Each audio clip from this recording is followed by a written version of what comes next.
There we are. We're live. Welcome to Red Hoop Talk. I'm Roy Melendez from the Caddo Nation of Louisiana. And this is... And I am Shannon O'Loughlin, a citizen of the Choctaw Nation of Oklahoma and your Chief Executive Officer of the Association on American Indian Affairs, who is bringing you this fine production of Red Hoop Talk. And we'd like to shout out and say thank you and appreciation for the first people of California upon whose land we stand. And you stand, and on whose land I stand is that of the Piscataway peoples of what's now called Maryland, just north of that head of the serpent. Yes, that's right. Just north of Washington, D.C. The head of the serpent. The head of the serpent. Hey, everyone joining us. Please be sure you give us a shout. Let us know who you are and where you're coming from. And if you're tribally affiliated, let us know. We welcome everybody to the conversation and to the fun we might have tonight. Yep. I'm wondering if we're going to have less people watching us because of the that little ball game that's going on right now. What is that thing? What is it like? Is it the 10th Super Bowl? What is it? Yeah, I don't know. It's one of them things. One of them things. Time immemorial, has it been around? They've got another one of those teams with a funky name playing and all that stuff. So, and there's a nonprofit called Illuminative who has been doing a kind of a tweet storm today and reaching out to the NFL to get them to put pressure on the Kansas City football team. Well, it's not like their name is the R word or anything, but yeah, it's not completely offensive, but offensive enough, I guess, for some. So here's an easy thing that these football teams could do to fix their problem. If they would just change the logo to maybe a firefighter helmet, then it would take on a whole new meaning, right? That would seem to work for me. I don't know about anybody else. I don't. I'm not a big fan of the whole football. What do you call it? The mascot thing. I think they should just shut it all down and just start over and say, you know what? All right, because it's turning into this weird battle with people. Because in the I guess the Caucasian world, I would call it. You hear people. Well, can I just start calling them Caucasians? Because they're like, you're Indians and these are black people, and well, you guys are. I'm just gonna call you Caucasians. I like that. Sounds better than white people. Caucasians. I'll just call them Caucasians. I just like the word. It just suits them well. Caucasians. Okay. Like it sounds like it doesn't have any rhythm or anything. I don't know. It just kind of fits. It just fits within the Caucasian realm. I've never seen you dance with much of a beat anyway, Roy. So I'm me. Not sure that oh, you don't even know. All the Caucasians can't dance. I think there's some Indians out there that don't know how. I get down, girl. I get down. So we've got all that mascot stuff playing again. With this, football thing, the foosballs, and we've got 15 Republican Congress people who are all hell bent on not getting Deb Haaland through her Senate hearings and trying to get President Biden to push her out before it comes to the Senate confirmation. So this is not going to play out well for them. None of these fights are going to play out well for them. They're not. It's going to get uglier and uglier for them and harder and harder. Yes, man. Those are the oil and gas. Oh yeah. Right. They've got some money behind them. So but this is the death throes of them. I'm telling you, nobody cares anymore. Nobody wants we're all dependent on it. I get it. I understand, but nobody wants their product anymore. Nobody wants it. They want innovation. They want growth. They want different. They want things that are better for us. People do want it. They do. I mean, it's a majority of this country chose to have. I understand. I do understand. I do understand that money controls a lot of everything, and it's K Street, not our president or our Congress or our Senate, that controls everything. K Street is where the problem is, and K Street is where it needs to start. For now, there's going to be small victories for Democrats.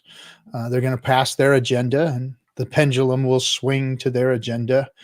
And and I don't agree with the way they treat Indian country. I don't agree with the way they've handled their business either. But the pendulum will swing. And the one thing that I hope to see, that I'm really looking for, that will be key to this country's success or water treading, I guess, will be if they try and attempt to get money out of politics.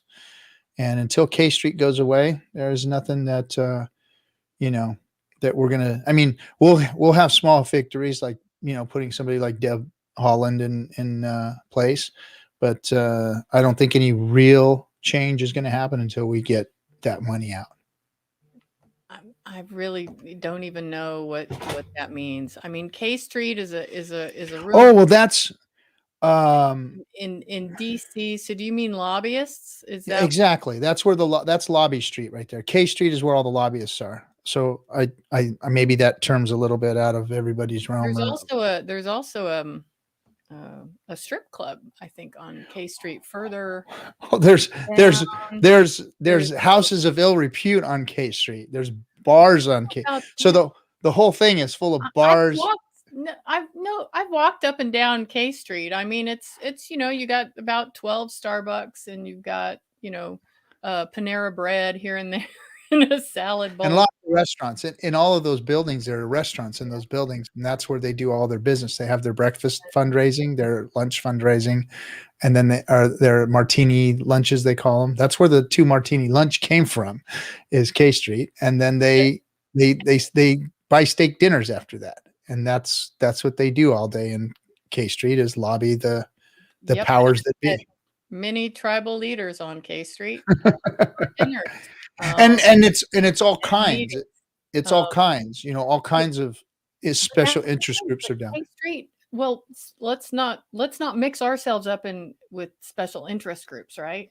Well, I mean, it's the only way to do politics right now. Well, yes, and Native people tribes have been really successful at using K Street.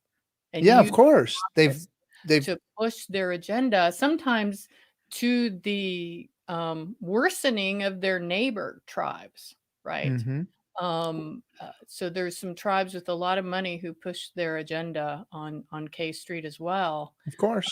Sometimes for the benefit of everybody, and sometimes to push other tribes out of economic development opportunities. Yep. No, and until that is dissolved, there will be really no democratic legislation. And I mean democratic with a small d, not a big D. Mm-hmm. There won't be there won't be fairness in legislation until K Street is eliminated, because now it's become, and I've read some books and things on what these Congress people do. So I was like, in trying to figure out, how is law brought to the United States government through tribes? How do they bring their agendas to them? And it's all through this lobbying. And I dug into the rabbit hole on K Street. And this is how I learned about the whole thing, was that these Congress people, they're salesmen. They're on K Street trying to dig up money all the time for their campaigns, because 90-something% of the time, the person who raises the most money wins the election. Mm-hmm. And so it's proven that, it's like a sales team getting out there and trying to get as much money as they can from their constituents and special interest groups. And they're trying to get all that money so that they can continue to get reelected. And in doing so, they have to, you sell your soul for the devil kind of thing where you gotta, you Yeah. know, you gotta give to them because they're going to hand you some legislation and say this is what we want you to pass, or this is what we want you to put in front of the committee. And I want to recognize that JD and Lance have their own conversations on YouTube while Red. they do, and sometimes I have to look because they're more interesting than ours a lot of the time. Like, So let's get the money out of politics. Okay, blah blah blah. All right. hey, you know what? Yeah, we're going a long way around saying let's get the money out of politics because that's if we are going to have any type of. Good luck with that. Good luck with that. I'm not. That's not going to be my work in this lifetime. Is not that. No, but it has to be somebody's. I mean, or else we're all going to work harder. Bernie Sanders. I think that was what he was trying to do, right? Well, I mean, all of the progressives are trying to do that. I think that's all of them have that on their agenda.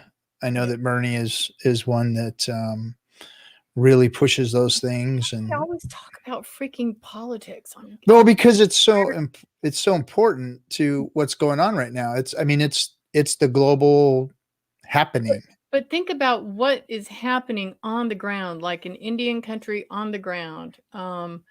Sometimes it's really hard to connect to why all these people and all their crap is so freaking important to us. Well, because it's macro level stuff, that's all macro level. Until the macro level things get fixed, we're still going to keep treading water down here on the micro level stuff. The micro level stuff is doing well right now. And macro level stuff is trembling and shaking and moving and getting ready to change and doing all kinds of stuff like that. So I think that's what it is. Micro level, we're getting a lot of small victories and things are moving and shaking. Still challenges, still, like you said, intertribal things going on, other tribes doing stuff to other tribes that they really shouldn't. Things going on within tribes that really shouldn't be happening.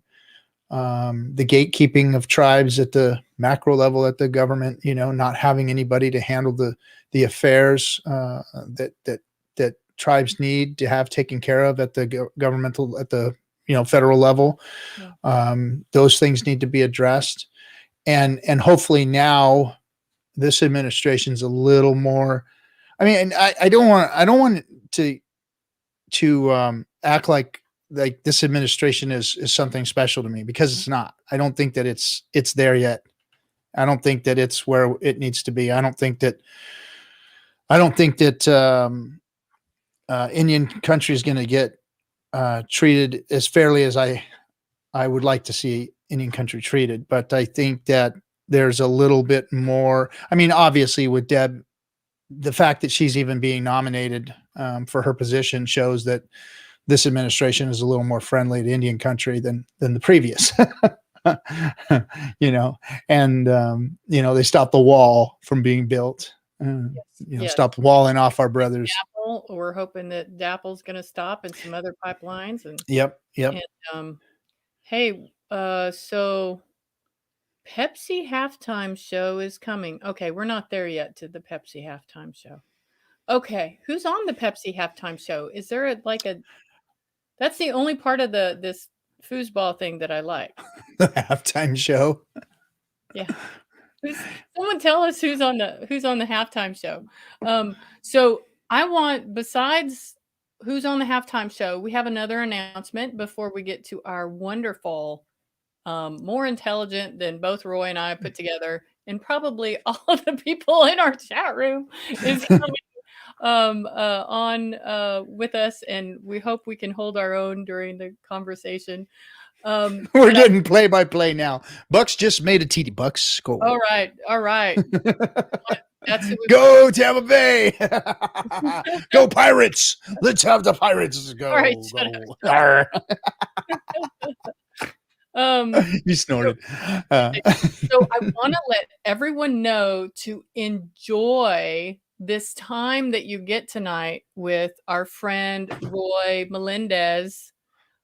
This may be his last and final show as co-host.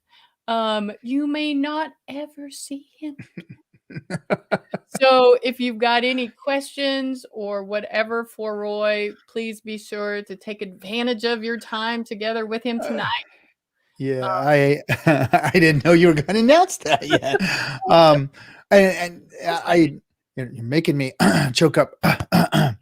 So, yeah, this may be my last show. I want to be able to come back on as a guest, but life circumstances and situations. What's What that? the hell am I good? What the hell would I ask you as a guest? What a good you would be a pain in my butt. Well, maybe I'll start making some TikToks if I have a little extra time, and then you can put my TikToks on. Yeah, do some TikToks and we'll show them, and that's how everyone can get Roy, Yeah. I guess. So yeah, life situations for me made it to where it's getting too difficult for me to commit to the show the way I'd like to, and it does break my heart because I really love being here with all of you guys and being on the show and being part of this, and it helps me to be part of my community and stay connected, and it's been awesome to do this, especially with my sister Shannon.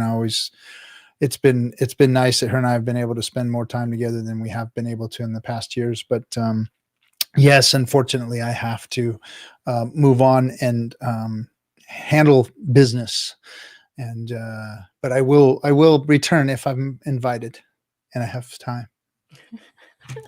So hey, we've been like sitting here for 16 minutes, and I don't want to get all mushy now because anyway. All right. Well, we can get mushy later too. So let's bring on April, because April is an amazing human being.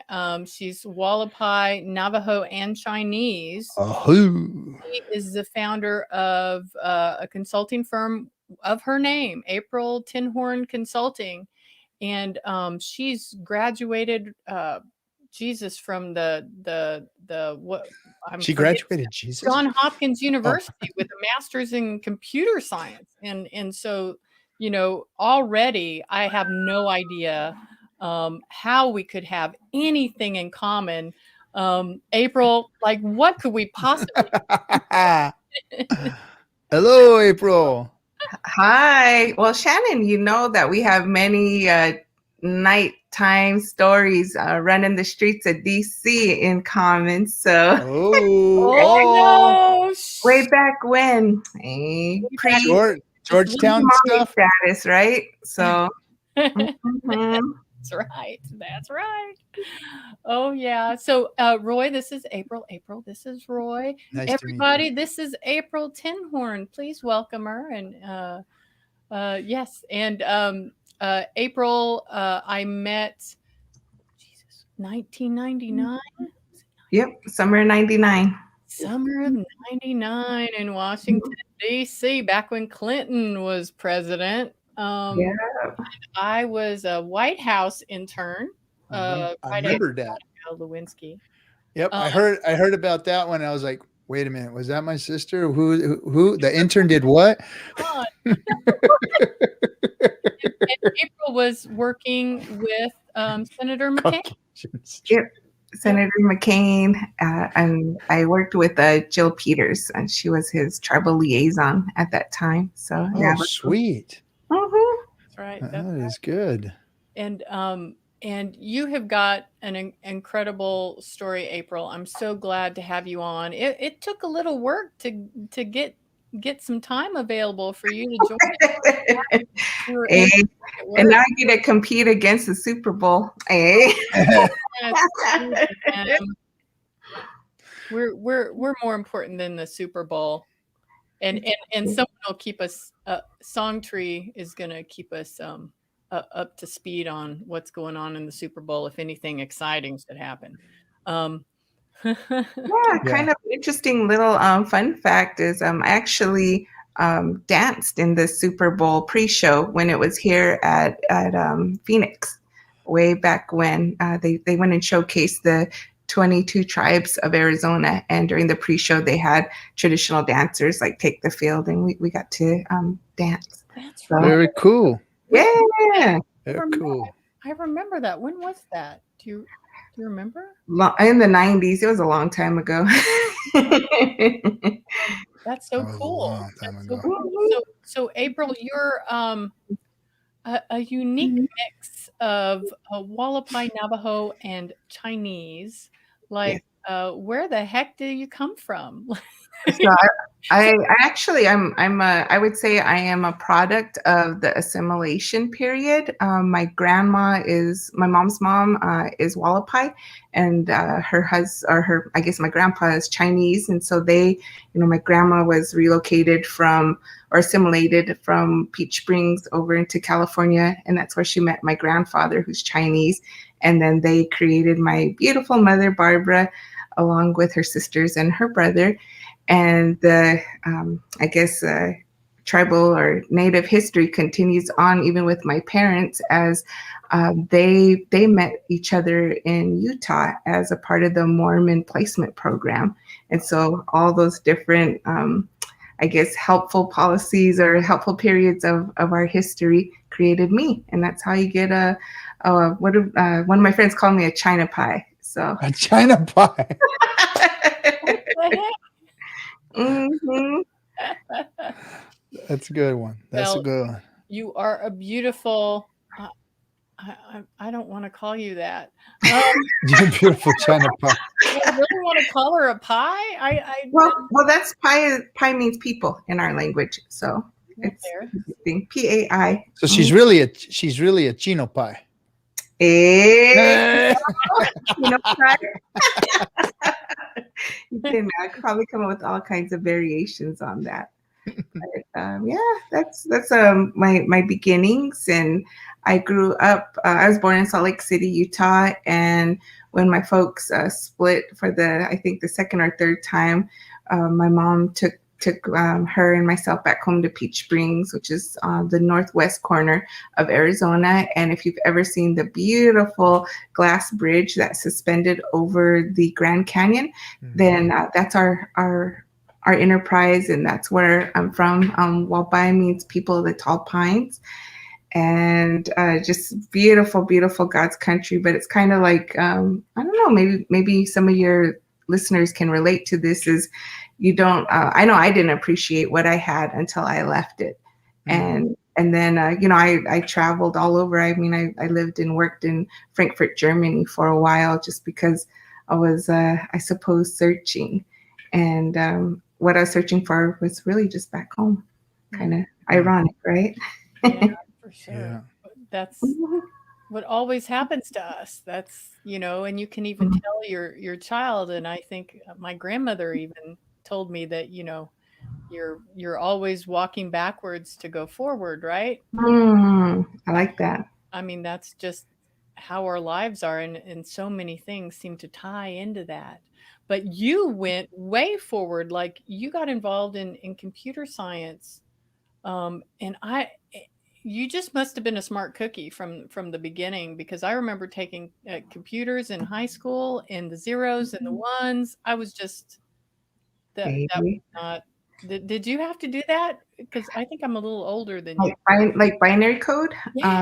Yeah, well, I guess, yeah, I'm intelligent. Hey, own it. I always tell my little one, I was like, you come from intelligent ladies. So like I think as most parents, we want our kids to be better and, have a more enriched full life. And so, yeah, I was always told when I was little that I was smart. Math always came natural to me. I think like seeing pattern recognition was something I could like see from the very beginning. And I also think with like computer science, and I don't hear it spoken this way a lot of times, there's a lot of creativity when it comes to coding. And I think that's, a good hybrid or marriage of different ways of thinking. I also like it because there's different ways to get your expected outputs or outcomes. And another way that I've thought about it is it is our global language. We could be speaking German, French, English, Hualapai, whatever, but when it comes to computer code, it is a language and it's universally understood. So Now Now April's in my wheelhouse, Shannon. So you step aside, please, would you? Hey. Nice to meet you, Roy. It's really nice to meet you. And I too am a native tech geek. I love my computers. I love my cryptography. I'm into cryptocurrencies and cryptography and those kinds of things. So I admire people who understand code because it's not an easy thing. What's your specialty? What area do you work in? And I mean, there's a ton of coding to be done out there, but what's your specialty? That was sort of like I almost will say that was my my first life when I was living sort of for other people, and I was a computer scientist. So I worked for the National Security Agency. I was you talked about cryptography. They paid for my undergrad and graduate degrees from both Arizona State University, go Devils, and from Johns Hopkins University, and they were able to provide me the opportunity to go and extern out in Frankfurt, Germany as well. But during that time of I guess being a computer scientist, I could do it and I was adequate at it, but I would say there's so many other people who have like that love and that passion. I got into the National Security Agency when I was a high schooler. I went to a small 3A school off the reservation, and my counselor, she actually, anytime she came across a scholarship application that was for a woman or minority or in the sciences, she'd always tell me like, apply for this, and that's how I got the Congressional Stokes undergraduate training program, and they paid for my undergraduate degree as long as I went into a STEM field. And what I saw from that when I interned as like little 17-year-old at NSA and every summer during my undergraduate career is that there were a lot of people who had the passion and the love, kind of like you're talking about, Roy. Like I remember when Avi was in our program, and he slept with like his hard drive in his well, I'm not that into it. And so, like some people, like they love it, and that's the way their mind thinks. And that really hasn't been it for me. I mean, being around people and connecting and energizing, that's really my love. But I could program, and so for the I think part of the first over half of my life was really not having a strong sense of really what I wanted to do, but wanting to just listen to other people. Well, you're really good at math, you're good at science, you should be a computer scientist, we need women of color, in STEM fields. And so I did it. And I guess it's a really long answer to tell you that, I again, this was in the 90s and early 2000s, programming in like C++, and Java, but that was like a long time ago. I haven't programmed in like probably over a decade. So now they got .NET and Solidity and all these other things. One of my good friends, he just told me, he was like, I think you proved it to yourself that you can do this. So why don't you actually give yourself the grace to now go do what you actually want to do? And that's when I started my consulting company. So, yeah. How did you make? I feel like I'm way too far ahead in your story because I want to hear about little baby April and little. Okay. But so I'll rewind. Do you want me to rewind a little bit? Well, I just know I want to hear about how you made that jump from computer science and that kind of work and being in the federal government and that kind of stuff to what you're doing now, which you're really working with people and with tribes in a completely different way. So, yeah, you want to rewind? Hey. So I grew up in Salt Lake City, or I was born there. And then when the summer before my kindergarten years, when we actually moved, my mom and I moved back home to her reservation, the Hualapai Res. And so I grew up like this biracial kid who didn't know she was biracial, until probably college. In an application, someone said, you write biracial, right? You check that box. And I was like, no, I'm Hualapai, I'm Navajo. Oh yeah, I am Chinese, huh? I guess I am biracial. But I grew up on a small reservation, And I would have to say a common thread throughout my whole life is just I was always aware that I was different, and so going back to kind of what I was sharing that first half of my life, it was me just trying to really fit in. Everything that I didn't like anything about myself that made me different. I just wanted to like blend in, like when I was a kid and a teen. And what I've really learned though is once I embraced everything that made me different is when I started walking in my purpose. And I like to share that when I speak, because I know my experience isn't unique. And I just want anyone who's struggling with that, I would say, like, really embrace what makes you different, because it's who you are and there's no one else like you. And I think that when we stop fighting against ourselves, that's when things start going into flow and we start to really live our in our authenticity and our purpose. You were asking, let's see, earlier, and then kind of how I transitioned.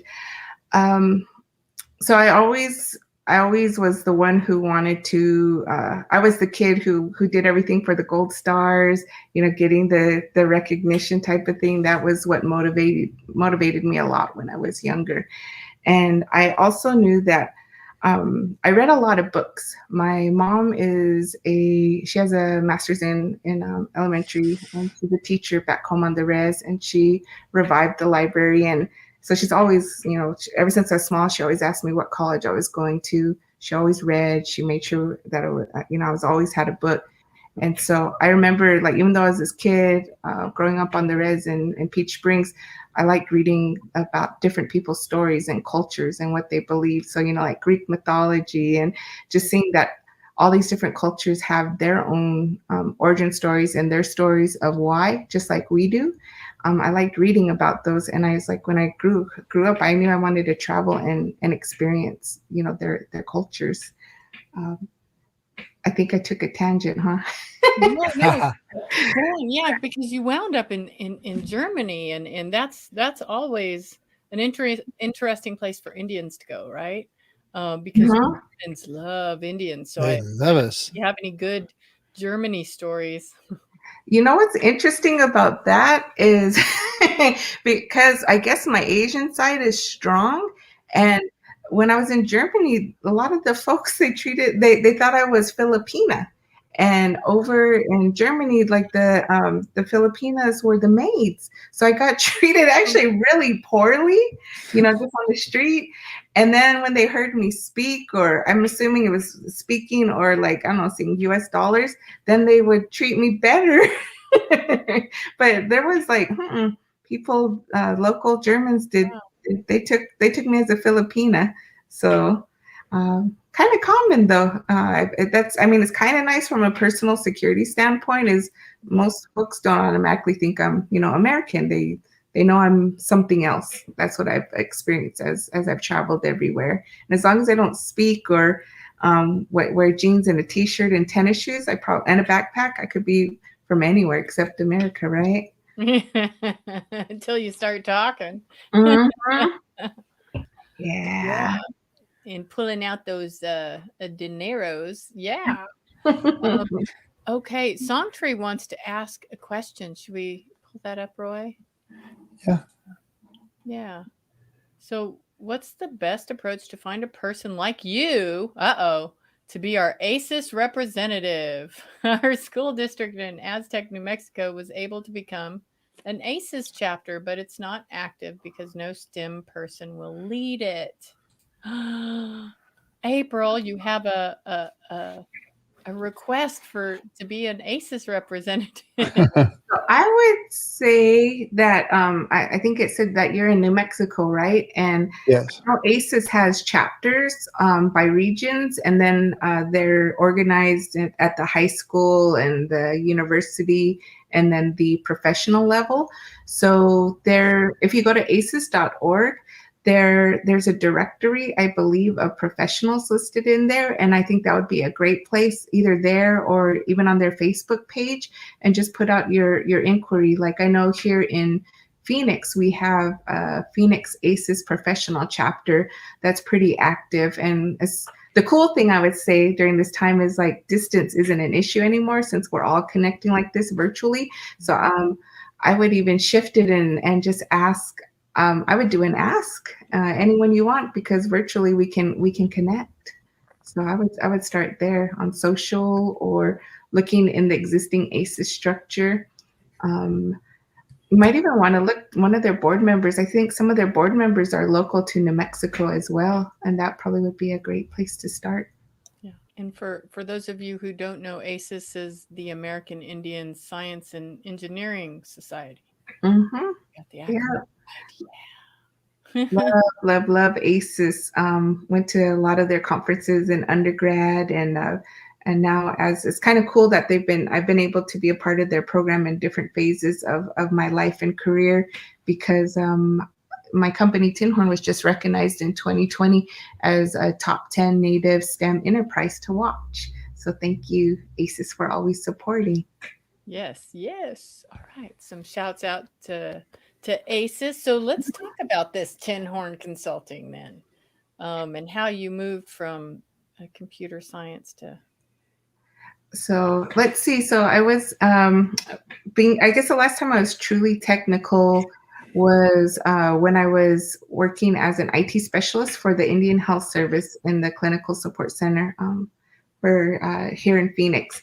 And I had gotten to that point where I mentioned a good friend said, you proved you can do this. Why don't you do what you actually want to do? And that was kind of like, well, what do I really want to do? And I started doing some consulting on the side, and an opportunity led me out of the IT arena. And I would just say that, I don't know, have you ever had this moment when you kind of have like this awareness, and it's like, okay, I kind of like could see like into my future, and I was like, okay, I'm gonna keep living this way, where like, I'm financially and professionally, I'm doing really well, and I can see, definitely a course to go, but I'm still living for my weekends, my girls' trips. And it wasn't, I was just like, is that how I want to be? Do I want to be like 60 or 70 and still living for my weekends and not that fulfillment, in my career? And so that's when I decided to make the leap. I remember I was actually working for the Seminole Tribe of Florida in their Native Learning Center as their deputy executive director at the time. And I was having those those questions, and I spent like a day, and I just started thinking like, no one's happiness depended on me at that time, Shannon. I wasn't married. I didn't have any children. Besides the mortgage, I had no debt, not even from school. And so I thought, if this is the time to do it, I'm not really going to affect anybody's well-being. And so I had saved some of my consulting money, and like many Native American businesses, I bootstrapped it. I used some of that consulting money I had held on to, and I was like, I know people had been making value-based purchases from me, saying this was early, like 2009, 2010, and people were approaching, asking at that time, we want to buy from a Native American web developer to do our, tribe's website, and we haven't found anyone. We were referred to you, and I wasn't even like really consulting at the time, so I knew there was a need, that there was that space. And so I was like, well, I'll jump. But I still needed to have somewhat of some parameters. I was like, either I'll give myself 2 years to make or break it in the business, or I will, I'm cool with bootstrapping it with this consulting money. And if it runs out and I haven't gotten clients, then at least I will know. That's a big thing for me, is like no regrets. So I was like, I want to know, like, I gave 100% to this business, and it either made it or it didn't make it. So afterwards, I wouldn't have any regrets about it. And September 10th of 2020, Tinhorn celebrated a decade of igniting connections. So, wow. Yeah. Well, and I was thinking while you were talking about your past work, was it difficult for you to find a job in computer science or in IT or anything like that? Or were there just like tons of jobs, especially in Indian country, with your skill set? That's interesting because when, like how I said I had that scholarship, it also came with a job. So when I started at ASU as a freshman, I started as a government employee, a GS2 step 1. And and I was 17, so all the paperwork I signed was like illegal because I was a minor. And I remember they sent stuff back and they're like, your mom's or parents gonna have to sign this. And I'd done the polygraph test and sat in the week long about retirement and all these other things. And but anywho, so I had a job. I have since I was 17, I had a job in my career and interned every summer out at NSA. But once I left there, it was still when the tech arena was booming and got courted by IBM Tucson. And I went from NSA to IBM Tucson, and they brought us out and, they showed us around. And I worked there for a year. And then after that is when I would say it was still pretty plentiful at that time. Went in, got a job at Indian Health Service, and that was the first time I worked with Indigenous people. It's really interesting because I'm a product of IHS, the clinic experience. So it's very interesting being on the other side of the counter and, to know like what kind of reminds me of like the Smoke Signals movie. Remember how the mom is like, like to feed everybody, she gets that fry bread and pulls it in half. Mm-hmm. Like that's sort of the same thing with IHS. I think their operating budget, at least back then, was like 40% of what their real needs are. I'm sure it's less. Who knows what it is now?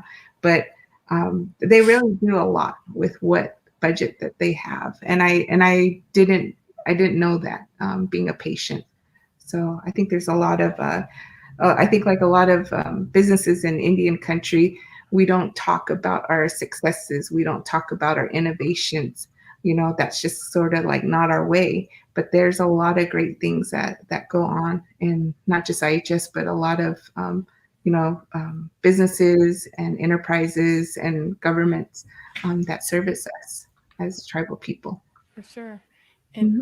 I'm thinking about, so I was at the National Indian Gaming Commission for a little while, and I was really surprised to see how much Indian country gaming in particular is so reliant on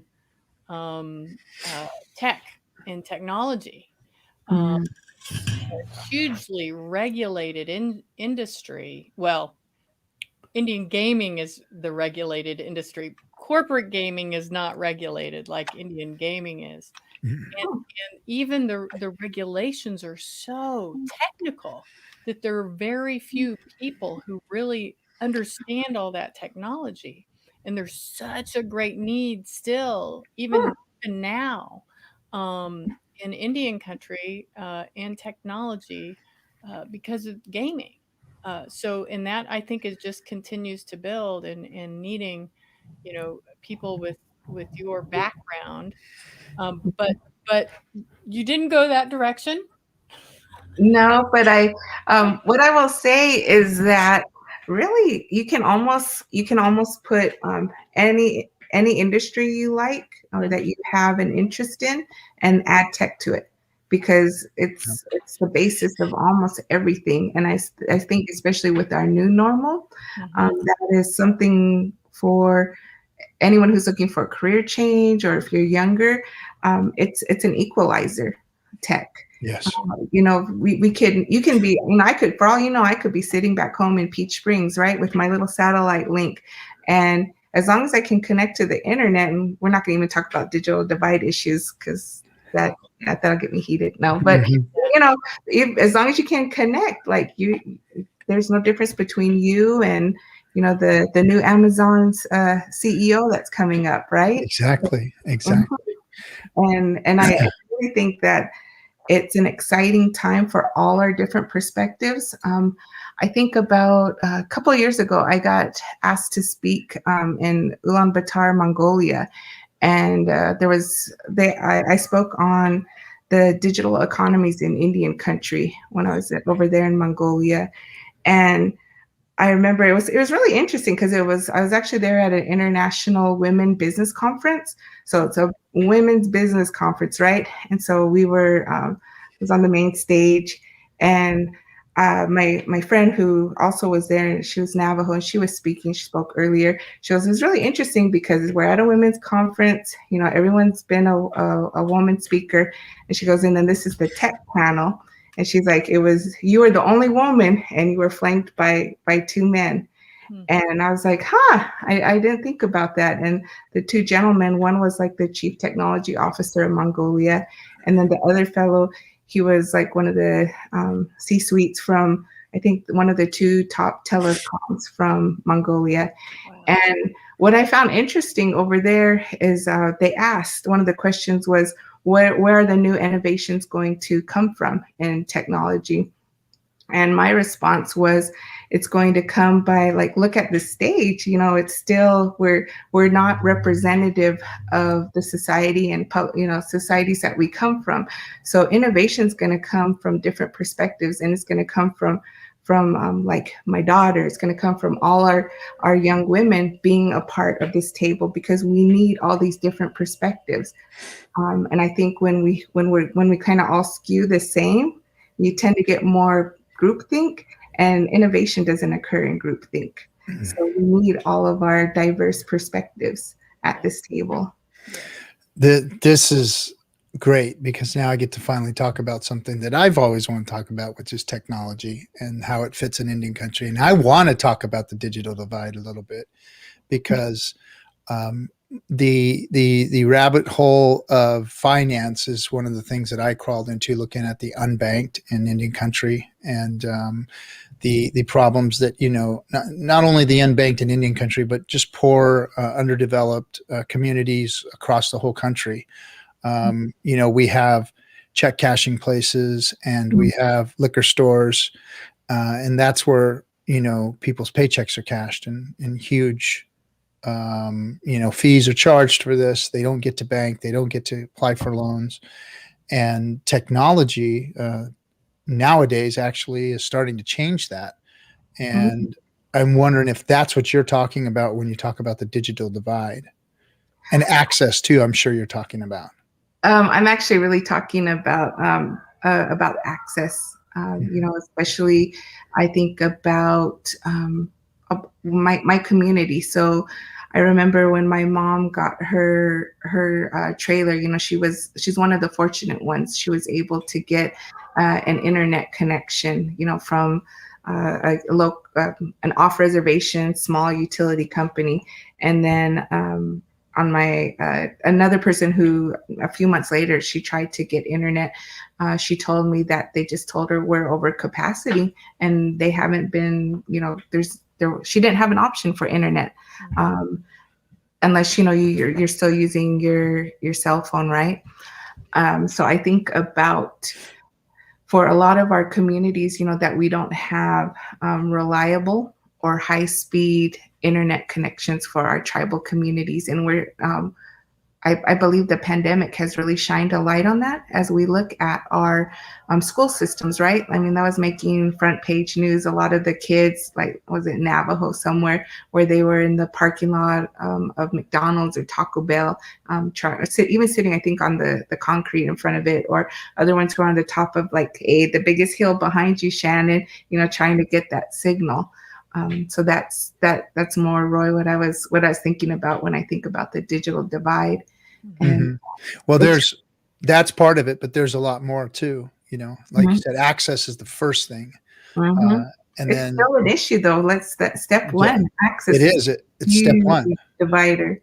Yeah, access, and then you know, platforms, and then even, I think that like I said, one of my specialties is cryptography and cryptocurrencies, and how that can affect Indian country if they decide to adopt it, which would, you know, because of sovereignty and everything, they can, you know, maybe even set up their own banking systems with cryptography. So that's one of my pet projects, because, you know, technology is I guess my hobby more than anything. I'm not formally trained. I'm self-taught, that's the avenue that I've studied, researched, and gotten involved in is cryptocurrencies and how those could affect Indian country. And there's some very interesting developments that are happening, this year alone. All the federal governments and the federal government and the governments of the world are actually looking at what they're calling digitizing the currency, digital currencies, and changing them. And I've always thought that when I first saw, the cryptocurrencies coming to the market space, that wow, this is something that Indian country could really utilize. And I've been following it for over 10 years now, when cryptos first started to develop, and always thought it was an interesting subject and something, but it's going to take access first before any of those things can actually come into play. I think when you speak of that, like you're talking about, you said Bitcoin, right? I don't like using that name in particular because I am a proponent of the whole ecosystem. I don't think that Bitcoin is the technology that's going to take us anywhere, because it's spaghetti code. It's got bugs.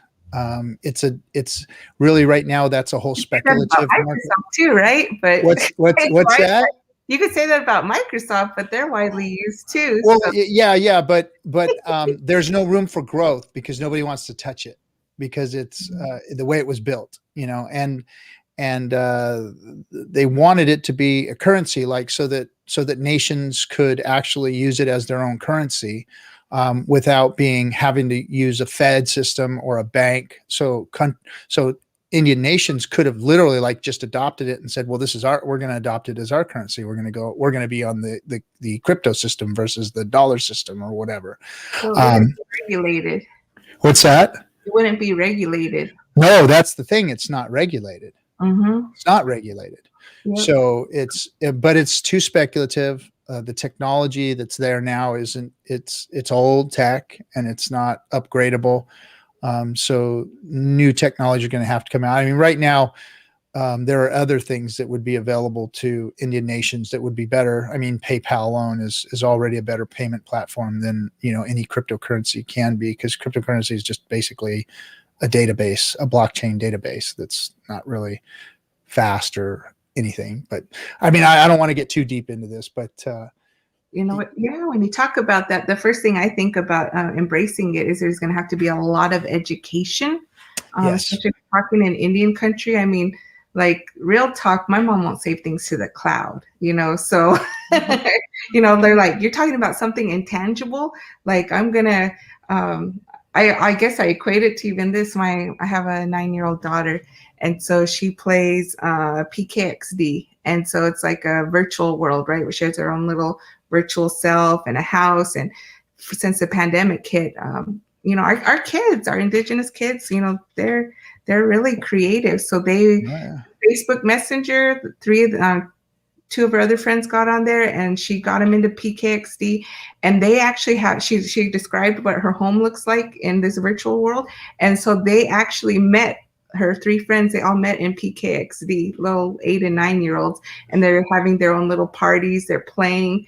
But the thing about it is that you can purchase, you have to purchase coins to, buy a home, to buy, what is the last thing she wanted? She wanted to be like a DJ. She wanted Shannon, I don't know what this says, but she wanted to have like a disco, a club. She wanted to have a club with in her home. There's some club stories in here somewhere. So, for me, I was just thinking like, what you want me to use my real money to buy $20 of PKXD Bitcoin so you can have a club up in your house? And I'm like, and I'm a computer scientist, but I'm like I was like, I don't get it. Like, why would you do that? So I think going back to your point, Roy, is there's going to have to be a whole lot of education about what it is. And unfortunately, I see in just digital economies in general for us in Indian country, I think we're like 1 or 2 steps behind where other people, where society as a group already is, because I think there's a lot of pushback. We don't know what we don't know, and there's some skepticism and fear. Trust is always an issue. Like, what is this really? I'm not saying that it's not something that, like you said, could be awesome for different tribes, but I think like that's going to be the first obstacle before you even try to do the sell, is like education. Yeah, you're right. It's about education, and the Indian country would have to step up to the plate and educate about what they are and what blockchain is and what crypto is. And Kevin just mentioned, adoption of the blockchain will increase, and I wouldn't rule out crypto yet. No, I'm not ruling it out, Kevin. What I said was that there are other mediums that are actually working better than the blockchain and crypto are today. Crypto and the blockchain have been suppressed over the last 10 years due to speculation and a lot of people joining the space that have treated it as a speculation tool and an investment tool, basically as a trading tool, versus it being the technologies that it should, because there are a lot of things and innovations that this technology could bring to Indian nations. The blockchain has a lot of diversity in it as far as programmability. The coin you said first, I don't like saying its name. I really don't, because I don't want to give it more marketing than it deserves, because it was first, but it's not the best. There are a lot of other technologies out there that are helping to create immutable voting platforms, helping to create immutable video streaming platforms, where things can be swapped and traded, and technologies can be built on them to service tribes in all kinds of different areas, from healthcare to finance to CD products, video platform products, where they can have their own immutable, decentralized television stations that don't have to pander to any networks or anything like that. They can just broadcast on their own based on their own beliefs and wants and needs and desires and audience. Yeah. What? Hey, Roy. What? What the hell are you talking? Am I getting too technical? Okay, so now wait, Shannon. Now you know how I feel when you guys start talking lawyer crap.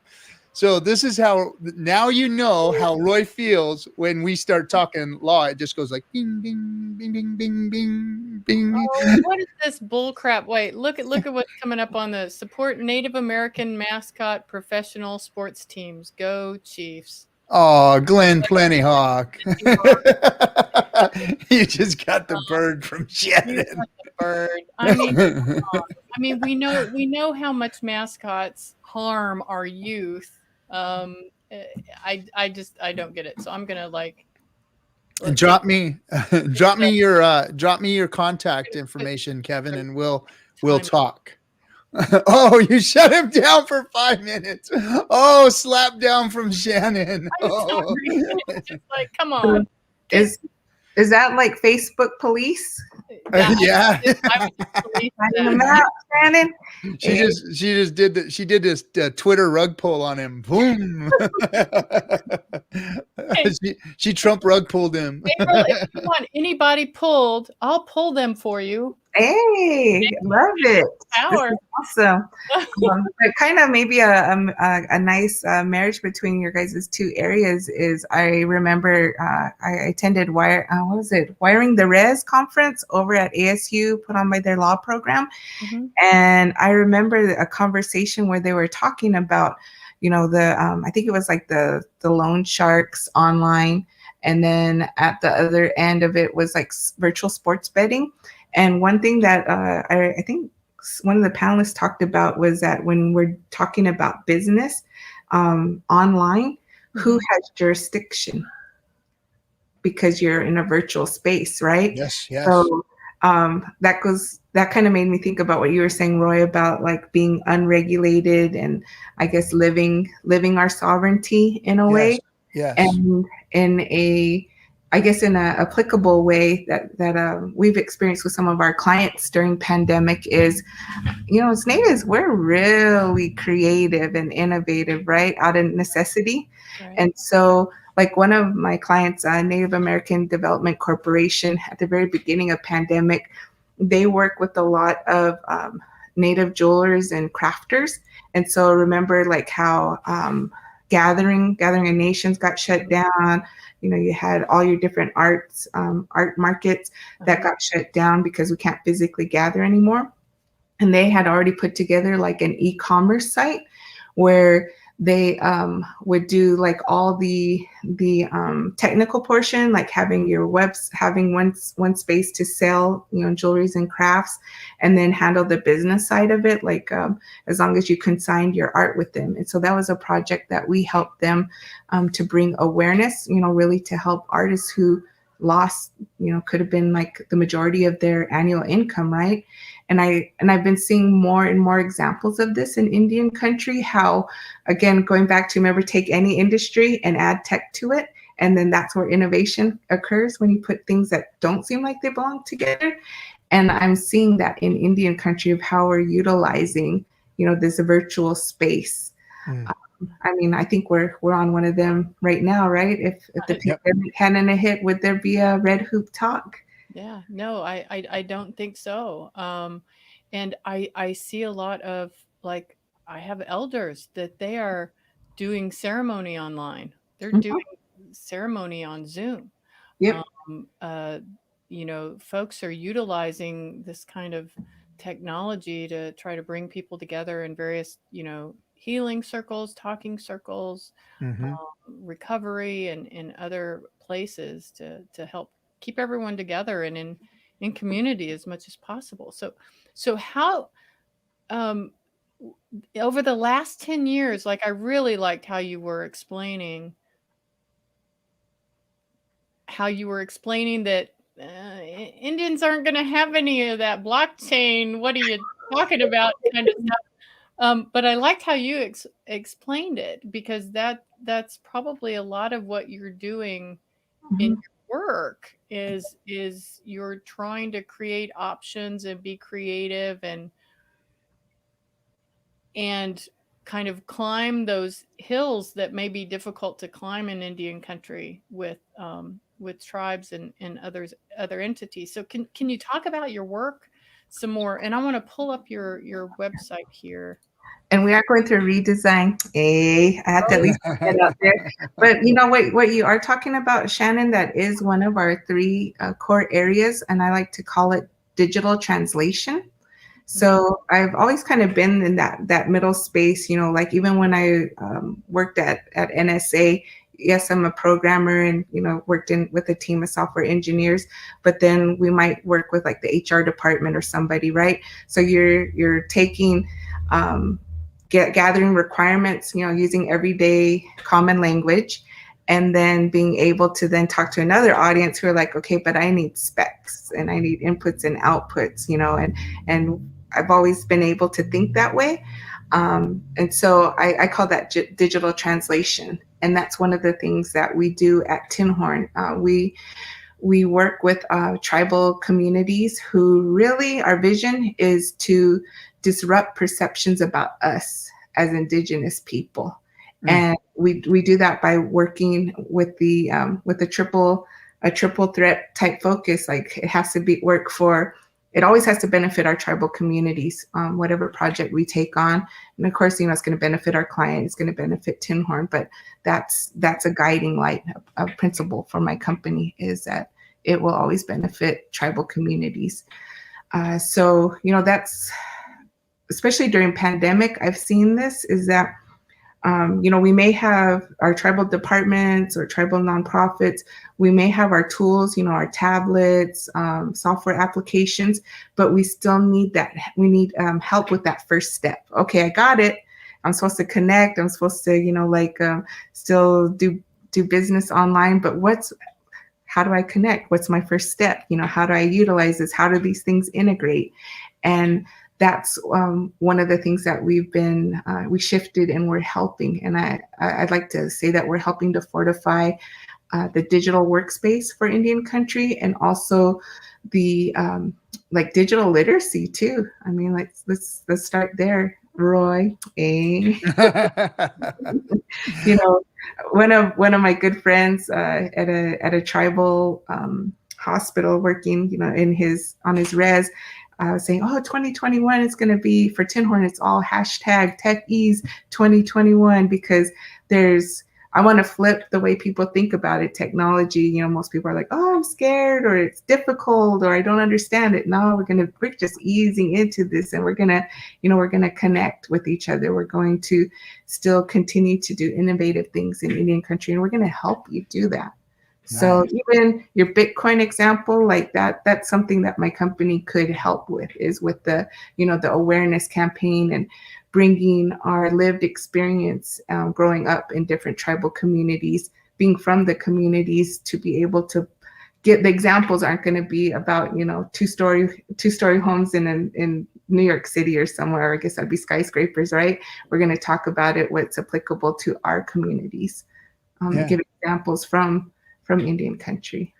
Well, I would like to talk to you more offline about it and kind of bring some things to you that I think that would be amazing for Indian country if they were to be introduced or adopted by tribes and tribal organizations and just Indian country in general. I think that this year, like you guys are saying, that this year is going to be a very digital year, and it's going to be very important to be adopting the things that are going to be coming out socially and economically that are going to benefit us in Indian country, because we do have to embrace these things, and we do have to use these things to our advantage. That's what we're good at. We're good at adapting to our surroundings and our environment and using them. And this is really, the things that are coming out are game changing. And no, Robert, I am not a Bitcoin millionaire. I said it. I'm not. I didn't buy it for $1.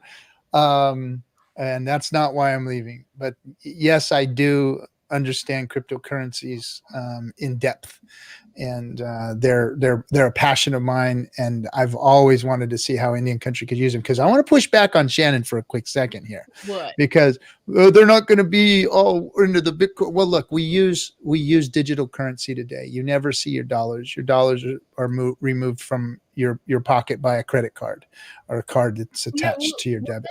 That's not the reason why I'm trying to get off that subject. Yeah, because you don't know what we're talking about. And that's okay, because that's how I feel all the time when you guys are talking law shit. So I'm sorry. Sit back and listen and learn. No, I'm wanting to move the conversation with April to the work that she's doing, because we just did. We were doing that while we were talking about cryptocurrencies. Yes. That's okay. Okay. All right. So next question. I'm feeling awkward. No worries. So I'm actually right this very minute, April, I'm trying to find some old pictures. Hey, when you had your hair? Well, she still has it. Oh no, I have my hair. She just has it. She just has it tamed right now. I'm trying to find some pictures of you and me back in 1999. Yeah, I know there's, when we were back at George Washington. Yeah. Yeah. That was, I know that. Oh, go ahead. It was just so long ago. It's like, I know I have some pictures around here somewhere of a bunch of us. Let's see. I'm going to pull up one, and it's from my Facebook. I think that's all I was going to say. Yep, the digital photo album, Facebook. I know. And I hope you are in this picture. Do you remember this? You betcha. Blurry. Yes, you're right there. Yeah. And that is what's her name? Justice freaking Sandra Day O'Connor. Mm-hmm. There's me right there. But this was our group. It's a really bad blurry picture, but this was a group of us in 1999. We were all UDOL interns. Mm-hmm. Yeah. A bunch of. That's when they took the picture with the guy holding the big thing that went. right? What? The guy was on those boiler plates, or they would hold the thing and the powder on it, and it would flash, and they had the big wooden camera. I remember. I wish I had some better pictures of us there, April, because those were really some interesting times, and that was the first time I had ever been to DC, so it was just completely weird to me. I know you had been there; you were there in school, so you already knew the lay of the land. You even had a car somewhere. You had to park somewhere. I remember there being the discussion, and then we were all in these dorm rooms. Yes.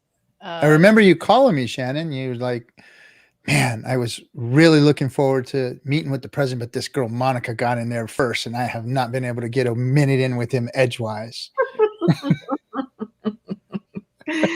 That wasn't quite the story. I had a Kennedy story. That was my story, but we'll save that for another time. So since that time in DC, I get to see you every once in a while at some conference somewhere. And since I've seen you, your hair is always a different color. Yeah, this is you're back to your natural color. What's back in black? Eh? Yeah, I usually well, being kind of being in the marketing arena and being a conference Indian, when we're at the conferences, we usually all have like dark hair, brown skin, brown eyes, right? Just a sea of us. And so that was one thing when I started my company is, I just would get my hair bleached, and then I'd do hot pink or reds or blues or purples, or sometimes just I think I even went like bleach blonde, like where it was almost like white. So yeah, then usually had a faux hawk. I always thought hair was a good expression, and I am my company's brand, so I did it because people would always say, "Is April there?" And they'll be like, "Yeah, there's her little faux hawk. Here in the crowd, eh?" So it's fun. I miss it, but pandemic. I figured I would just that was just too much upkeep. Plus it's time. I think time to just get back to the simpler things. That's what I've been using pandemic as, really thinking about what matters and how I want to utilize time and what type of impacts I want to make personally and professionally and volunteer wise as well. Yeah. Well, so where do you see yourself going in the next 10 years? You're not going to make another career jump, are you? No, but I might have some spinoffs. Oh, spinoffs, huh? Yeah, there's Bitcoin, I guess you could. Yeah, where I guess Bitcoin's don't say the dirty word, right? I know. I remember when they would say, "Don't say his name, just say number 45," and that stuck with me because words have energy, right? So, just the next 10 years. Well, the real shift for me, Shannon, has been becoming a mom. I'm a later in life mom, and she was like the best gift ever that I never knew I wanted, because I realized, growing up in our tribal communities, like I've always wondered, like, why are things the way they are? And what I have seen is like really all I can control is what's here in my hula hoop, right? It's just me that I really can control and really can influence. When I try to do anything outside of that hula hoop, that's when all the craziness happens for me. But what I've seen that with having my daughter is like when I think about, again, disrupting perceptions about Indigenous people, I think about, I think I am part of that disruption. I'm a computer scientist by education, first generation business owner. We didn't even touch upon, like earlier, I went through I had different titles. I came from the pageant world. And then Yeah. Oh, Baton yes. and the hat and everything? I had the gowns, the dance in my head, and everything. Yep. They had to kick me out when I aged out. So, but I love being a queen. But just all these things that don't necessarily go along or go together. And what I saw is where real change can happen is with my daughter. I was like, ever since she was a baby, we lived out in California, and I'd be breastfeeding and taking her. I own my business, and I'd take her to the American Indian Chamber of Commerce of California meetings. We went through the tough school of business. I got like certification, and she was, in those trainings. And that's what I love about Indian country is that, I think we look at the whole person, the whole business. Being able to just bring my baby, and like when I was presenting, hey, and they'd be like, I'll hold her, they would hold her. And she grew up like walking. And I remember it was at one of the award shows for the chamber. And she went up to the stage, and the MC gave her the mic, and she grabbed it and she started talking. She could barely stand. So that to me is like the new normal. She's growing up in a time where, Congresswoman Deb Haaland, that was a big thing. We were at a Native Women Lead conference, 3 years ago out in Albuquerque, and that's when she was campaigning. And I always remember what stuck out about, because I didn't know who she was at that time, but she was at this mixer, and what always stood out to me is like she went and squatted down so she was eye level with my little girl who's like 5, and she was like asking her, what's your name, sweetie, and just talking with her. And I remember like she wanted a picture with all of us. So my little one, we sat on the ground. And like I just saw that she was a legit auntie. Eh? A legit auntie. Mm-hmm. And that's what my daughter's going to grow up. Think about it. Like in her generation, of course she can, be a congresswoman. She can be an Olympic athlete. Like the gymnast, was she Lumby, I think, in this last Olympics. There's so many areas where just even in my generation, we weren't part of that. You go back to my mom's generation or my grandma's generation. And so that's how I see us, for me, to help implement changes, to take her so she can experience everything. I call her my brand ambassador. And, because she is the future. Yeah. And, nice. I'm a proud mom, right? I love my little girl. Shout out to the girl, Zoe Bear. And who is that on the front of your website? I was going to bring it up. Oh, that's my niece. Oh, is that your niece? That's my niece, Sunway. And that is that's God's country right there. That's Grand Canyon West. Yes, here it is. I'm going to show it again. That's beautiful. Mm-hmm. That's my niece, and that is by Eagle Point. So if you haven't been out there yet, we're waiting for you.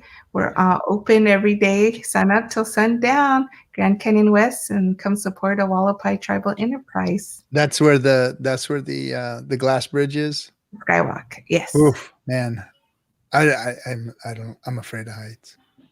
I found out my daughter was on the skywalk. She was about maybe 2 or 3. She started to shake. I was like, oh. See, I can do it. I just don't like it. I don't like it a lot. I've seen it's beautiful though. I in the rigging world I live in, I was privy to the people who actually moved it out there and set it into place. Because there was a lot of work that was done to rig it out there. Oh yeah. And they were telling me how reinforced they made that thing when they put it out there. Panes of glass that are part of the bridge. Yeah. And it's double bolted. There's a so it's U-shaped, and it's bolted at the edge of the canyon, and then there's huge bolts that go into the canyon back here. So even if there's an earthquake and the canyon fell off there, it would still be suspended from there. We won international engineering awards for the glass bridge. There's like sound waves that are sent through the glass bridge because there's natural, like when you walk on glass, because people are like, how does this not break? And so there's waves that move it, and we get gusts of wind coming up from the floor of the canyon that, hit it at, don't quote me, but maybe like, is it 40 or 70 miles per hour? I mean, they're they're forceful. And so it's so pretty out there, though. I mean, there's the bridge, but my favorite part is always going down our Colorado River. We have a river rafting company, and if you get a chance like that, that's amazing. Like, you will definitely feel alive, and we're accessible to people with all abilities. So, and yeah, it was our very, when we opened up the Skywalk, we had what they call it, like the first walk, I think was the marketing campaign for it. So we had is he Chickasaw or astronaut John Harrington. He walked on one side of the bridge, and then Lance Armstrong, right? He's the first American on the moon. Yeah. So that was like the thing. And I was on our tribal enterprise board then, so I think I got to walk behind John. Yeah. That's cool. Really? Yeah. That was the. Have you seen the Asian version of the Skywalk that they have? I'm not sure where at. It's in Enshi. Is that the one that cracks? I'm not sure if it is. Does it look like it's outdoors or in an urban? Oh, it's outdoors, and it might be there then, because they have because some of their glass panes will crack on you, like they have like a video screen on them versus a glass, so it'll crack on you, and it's, I guess it's really scary. You see videos of people like falling all over themselves on it. I think I've seen that. A few years back, the Chinese tourism government reached out to the Hualapai Tribe. Yeah. And wanted to do like an east-west Grand Canyon, like do an international sisterhood thing and international marketing. And I was actually, as part of Tinhorn, I was able to go with the delegation from Hualapai to Enshi, China, and experience their Grand Canyon. And it's yeah, when you don't have regulations, man, you can get all kinds of stuff really done quick. What was that like for you personally, going to China? Going to China, that actually was my third trip, I think, to China at that point. My mom's half Chinese. I'm a quarter Chinese. And so I always remember my mom saying she wanted to go to China, like bucket list. And so I'm one of those frugalistas. So I'm always looking out for a good deal. I don't believe in full price anything. I found a trip, like a 2-week all-inclusive deal that we went to, like Beijing and Shanghai, Xi'an, where those terracotta warriors are. Yeah, we went all over. It was right after the Olympics were out there. Remember, like the bird's nest and all those different things. So we hit up all those different spots. And what was cool is I got to take my mom and I think 6 other of my, I think they're all Navajo and one Alaska Native friend. Like we went as a group. And the coolest thing was to walk the Great Wall of China with my mom. Like that was just like, for me, my mom's done so much for me. And as a kid, to like look at her and like say like, this is something I would have never done if you hadn't come with me. Like that was the best feeling. Wow. That's nice. Oh, that's so important.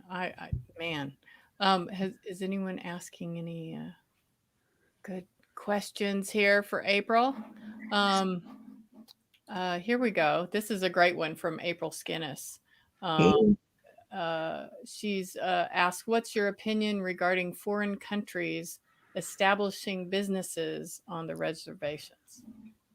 I tend to think opportunity is good, but I also think that the particular tribal governments that they are trying to establish business with, that they'll need to, I would totally suggest doing their homework beforehand, how they want to, what type of industries make sense for them, looking at the good of their people. I mean, these two talked about it, the legal perspective. I think it's up to the governments and how they implement it, but I think it can be good. I think there's bad things or bad raps that happen when the tribal on the tribal government side when we're not prepared. Because I know for sure these foreign businesses that are coming, they've done their homework. Mm-hmm. And they are prepared to make the deal that's going to be in their favor. And we need to be prepared and accountable so that we can. To me, this is basically what it comes down to, is like different tribes, they have land base, right? And so these companies are wanting to come, whether it's for tax breaks or not being regulated, or I don't know, whatever their reason is for coming to the tribe. And it's up to the tribe, I think, to have all their ducks in a row and in order, and know why they're going into business, instead of letting the companies come over, dictate the deal. That's my general sky level view on that one. Yeah, for sure, because there's there is so much snake oil. I mean, there's a lot of people. I have a hard time believing that people come to reservations and are bringing a great idea without something that also is going in their own pocket.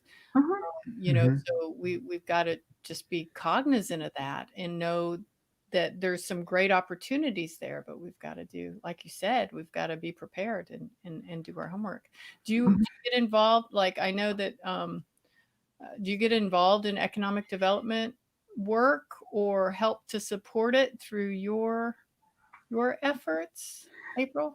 I would say at the level of what we help with has been working with different entities that support Native women businesses. So whether that's like Project Dreamcatcher out of Thunderbird School of Global Management, where they put together a 1-week business boot camp utilizing their, internationally renowned professors to provide courses, or, quick courses on, finance, marketing, law, whatever. And we've been able to help them with the outreach piece, when they were trying to get women, Native women businesses to be participants in their program.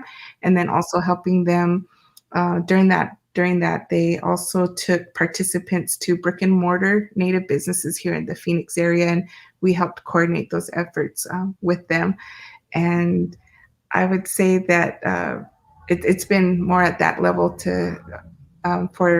we've helped out on different efforts that focus on Native women businesses. And I believe that has the greatest exponential impact, because as Native women, we bring in 2/3 of the household incomes. We're the decision makers of what we're purchasing, right, in our homes as well, and affecting most times 3 generations, because in many of our homes, we have parents, may have grandparents, our children, and also our grandchildren might be in there. So it could be more than 3 generations, we're affecting in what we choose to buy, the foods we're providing, education, all of that. So I think that's at a grassroots level of how to affect changes is with the Native women in our tribal communities, because we affect so many decisions. Absolutely. And with someone like you to look up to, I'm not surprised to see you involved in those kind of efforts. Yeah. Thank you, Shannon. Yeah, I'm really grateful to have the opportunity to be talking with you. And every time I call April up, she's always so busy. I've been trying to get April to, hey, can you help us with this project or that project? And sooner or later, I'm gonna grab you, April, so I can get you on our website or do a campaign for us, or I'd love that. Support us. Even Red Book Talk, man. If you know some good video production folks, let us know. Okay. Well, definitely know. Is that, Roy? Is that your arena, and you're taking off now, or? And what do you mean by take? Is that my arena? What do you mean? Is that where I'm going?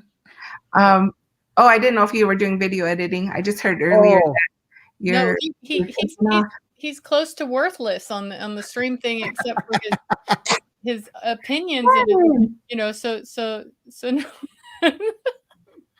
You guys are silly. I'm worthless.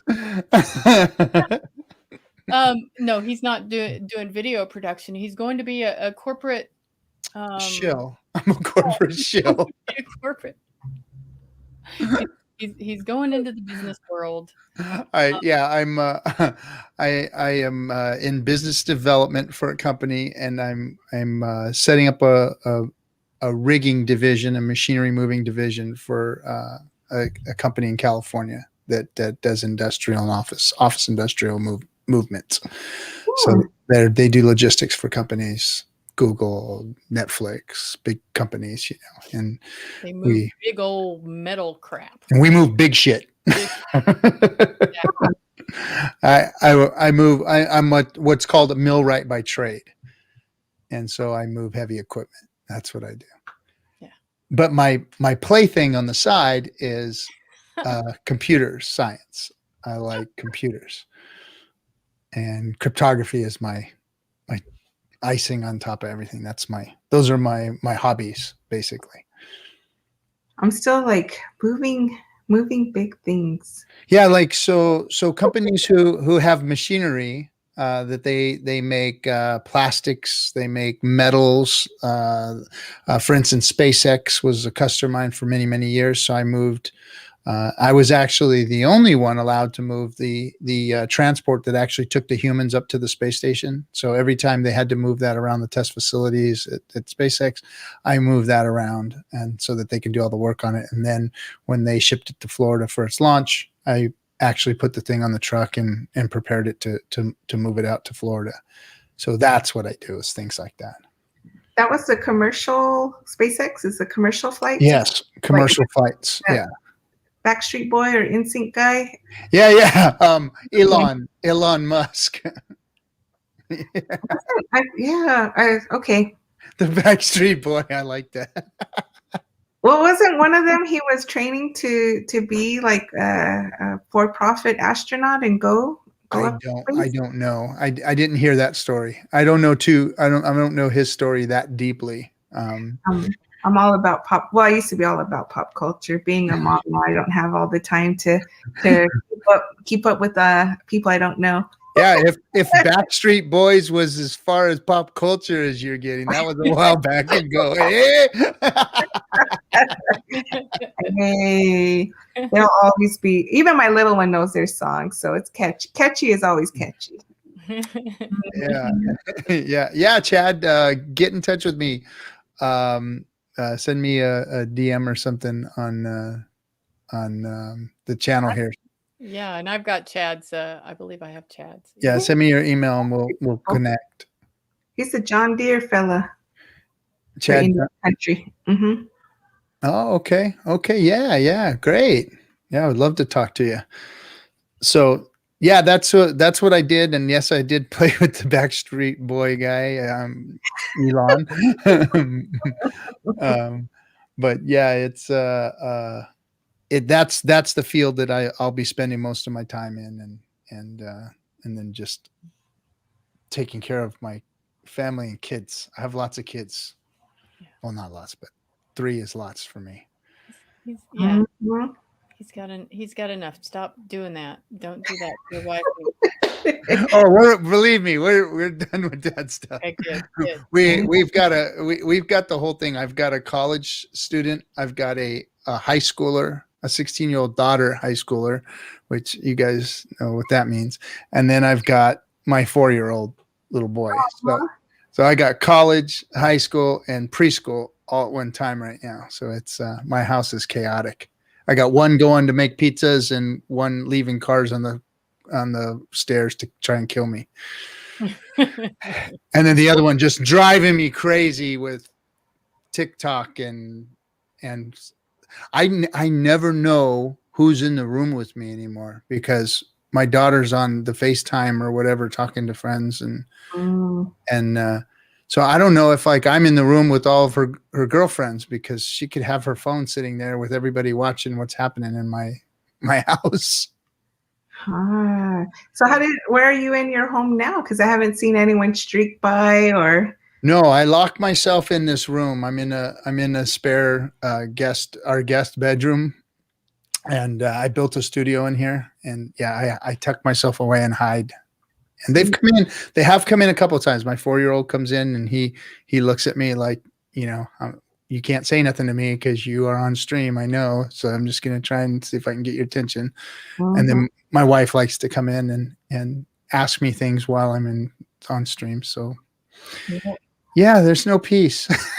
So when you see Roy's thing go mute, Yeah, when I'm muting and you see me talking like this, going, would you go? I'm busy right now. Mine likes to Zoom bomb. Hi guys, how are you? Yeah, see, that's what the Zoom bomb. That's what they do. Yep. Mine just gets online because he's a YouTuber and he gets on and he'll say like, he'll call us boomers and then he'll boomers, yeah, the boomers. Or he'll just say hello. We're not boomers, are we? No, we're Xers. We're X. Because I'm all like, wait. Our parents are boomers, not us. Who's old is a boomer now. So it's yeah, now it's just like anyone that's old is called a boomer. It's like, oh, boomer. Yeah. No, I have a whole community that does that to me all the time. They call me boomer. I'm the boomer because I have gray hair and and I'm salty, I guess. But we're Xers. We were the cool ones. We were after the boomers. We are Gen Xers. Mm-hmm. I think April's way younger than us, though. But we won't put her on the spot about that. But well, she looks younger than us. That's for sure. That's just my Asian skin. I found a picture and oh, there she is. There's April. JR. Who's big hair. Oh, I thought that was a squatch or something over there. And then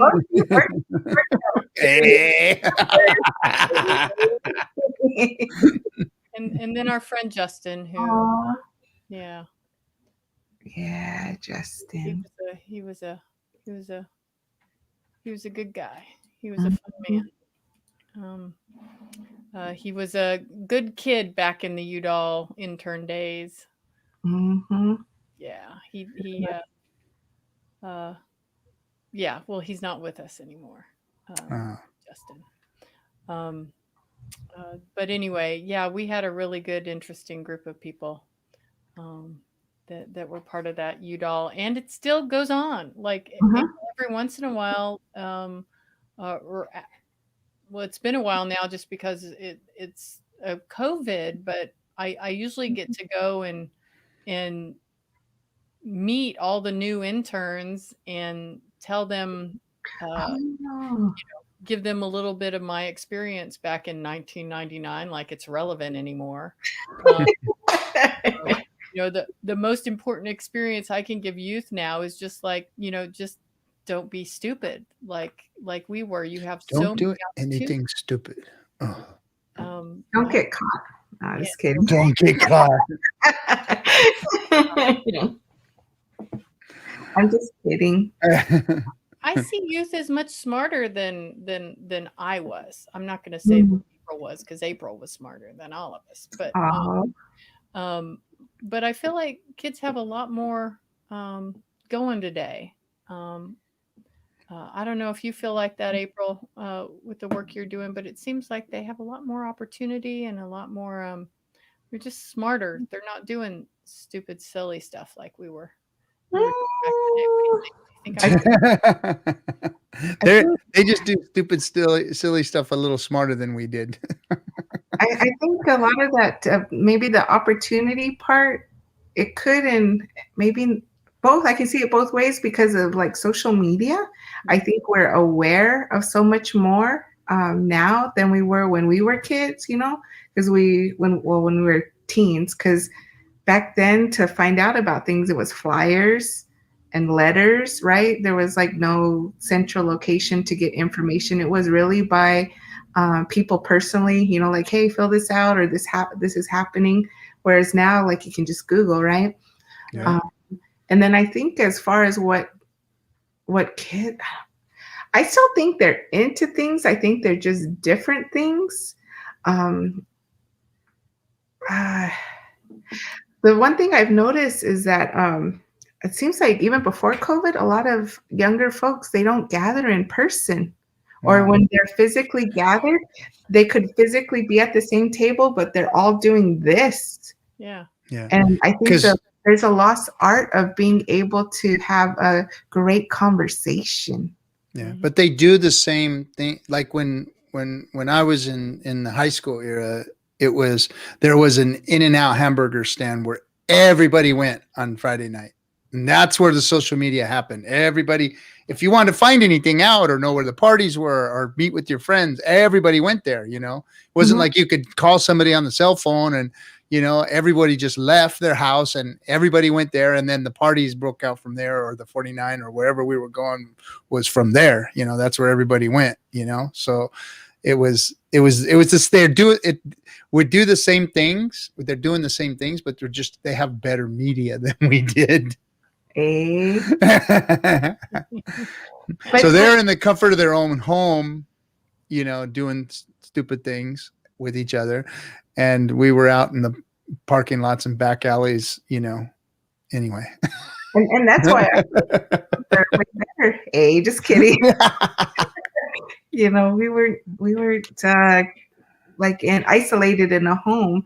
I don't know. It's different. I'm seeing with the socialization. But I think as humans, we still need that connection in whatever form that is. So just like I said, my little 9-year-old, like they found a way, you know, through Facebook Messenger and some virtual game world to be able to connect with each other. And even last night, so the 3 of them were on Facebook Messenger. My daughter had her tablet against the wall. She was doing ballet. And in one of the screens, like here, another little Navajo boy in Flagstaff was playing the piano. And then another little Navajo girl in another screen, I think she and Zoe were doing ballet together, and he was playing music.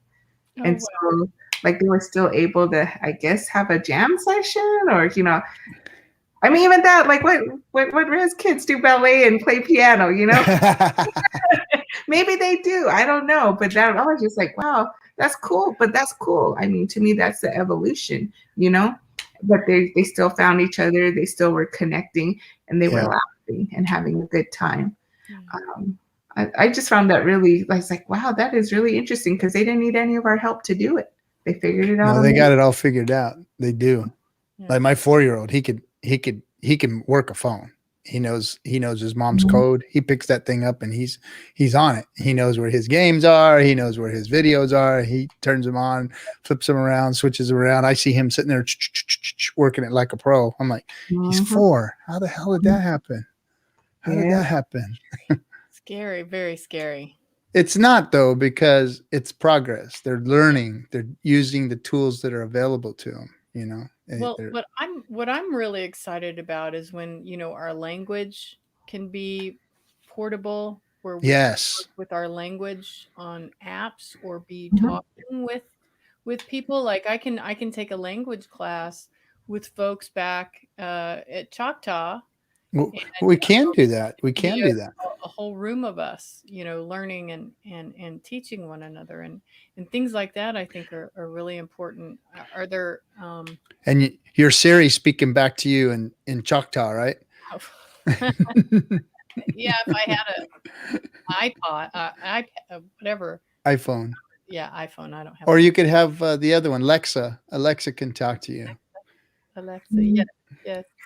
What are Hualapai is kind of a small tribe, and how many people are on res? How many people are off? Do you know? So this is my opinion. I believe the majority of us now are off res and not living in Peach Springs. You know, that's Kingman, Phoenix, and beyond. Yeah. And I believe there's like 2,500 or so enrolled Hualapais around this time. And I do know, like, through Facebook, that there's like a Hualapai cultural page, and that they have been putting out, you know, like Hualapai word of the day.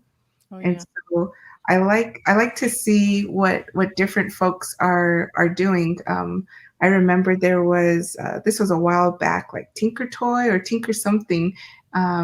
it was a Navajo fellow. I remember meeting him at a conference, and he was doing the Navajo, like a Navajo language app, like totally before Rosetta Stone and all of that. Yeah. I remember at Res last year, there was a lady where they were doing the Cherokee language app. They already had that up and going. I got an inquiry from another nonprofit called the TLC, Tribal Language.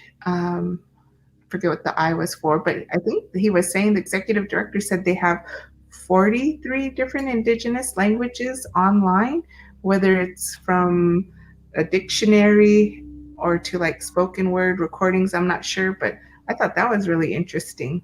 Never heard of them before. So there's a lot of different pockets, I think, where people are, indigenizing the digital space for continuing to reach people. And I think that goes back to knowing your audience, because, just like you were saying, for our younger folks, they're probably more comfortable learning a language from this than like sitting in person and hearing it versus, I know myself, I'm an in-person learner. And then, just knowing your different segments and how they like to take in their information, how they like to learn, and being able to offer it in the way they prefer instead of forcing like one way. Yeah. And I think that's really exciting. Other things that I've seen in that whole cultural tech space during this pandemic is I'm the community advisor to the Mr. and Miss Indigenous Arizona State University. And so we were meeting with the last year's outgoing title holders, and they were like, what are we going to do? What are we going to do with the pageant? How are we passing it on? Because we do have the Mr. and Miss. And a former client, Gila River Broadcast Corporation, they're the first low-power digital TV station in Indian country. And I was like, they're just down the road. I'm like, why don't you guys do something with them? Why couldn't the pageant be like this, pre-recorded, or it could be live, virtual live, or pre-recorded, however. And they were able to do the pageant on Facebook Live. So they did that, and I thought it was cool because it was the shortest pageant I've ever been to. I think they did, each event was like one day, so they did like maybe the introductions for one day, and it ended up being really just like 10 minutes. And they had a lot of commercials that they were pushing the wear your mask and other cultural messages. And then the next day might be traditional talent, and they led up to the every day had a segment, and they led it up to, I think Saturday was the live crowning. And so I've seen other tribal pageants that have been doing that, having their pageant on Facebook Live type platforms. I know even in we have Eat, Learn, and Grow with Tinhorn the third Friday of every month. It's 1 hour where we provide a safe space for all of us to connect. And I think the topic was how are you? Like, how are you really doing? And our panelist who came on, she had asked beforehand, she said, can I have my husband and my teen son sing, traditional song in the very beginning. So that was powerful. They were Native men right here, and they were singing behind her. And then she went and, wanted to like bless herself and the space. And so she invited everybody to, get your sage or your cedar, whatever you may practice. And so it was really cool because it wasn't planned. And I saw the little squares, and there was probably about 4 other people that left, and they got their sage and cedar. And I couldn't smell it, but I swear, like that same calmness, that goodness, I could feel it. And I'm like, this is virtual. And that's to me like the beauty and the power of us as Indigenous people. Like we can make anything happen out of ingredients and options that don't seem to make sense together, but we make them work, and it's beautiful. Yep, make and do. Mm-hmm. Make and do. Oh, that's perfect, and that's a perfect place to kind of end and wrap us up, April. I really appreciate your time and your energy being on, and even though it's that super cup. Super cup. Super Soul Sunday. The super plate. Super plate. The Super Bowl. so thank you. I'm so glad we got you on. I hope we can do this again, or work with you on some Yeah, we'd love that. media stuff. So thanks, Shannon. I appreciate that. And I know that I just kind of jumped in the conversation. I didn't even introduce myself or anything. Yeah, sorry about that. I'm sorry about that as well. I didn't. Do you want to? Yeah, You just gotta go backwards to go forwards. It's okay. yeah, that's probably my way. I never did anything how everyone else does it. So, Gamu, hello, I'm April Tinhorn and I'm Hualapai, Navajo and Chinese. I grew up in Peach Springs, Arizona. My mom is Barbara Tinhorn. My dad is Albert Tinhorn. And my daughter is Zoe Bender, and she is 9 years old. I've been totally blessed to be able to own Tinhorn Consulting for the past decade, where we're all about, like I said before, disrupting perceptions about us as Indigenous people. And how we do that is really through our tribal connecting services, our digital brand strategy, and digital teachings, or sorry, I just blanked out, our digital trainings. So I think Shannon has shared our website a few times. If that's you, we tend to work with tribal governments and tribal nonprofits. And in the past couple of years, we've been working with other folks outside of Indian country that want to do business that positively would be, like I said, that triple benefit to all of us. We definitely are interested in talking with and helping all people who are working in that space as well.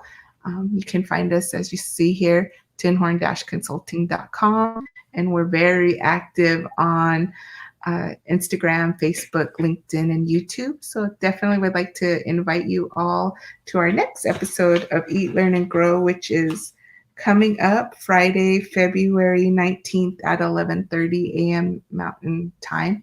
And you can find more information again on our tinhorn-consulting.com. It's been a great pleasure to just kick it here at the Red Hoop. And and I'm glad I got to meet you, Roy, before you go move more heavy equipment over Mother Earth.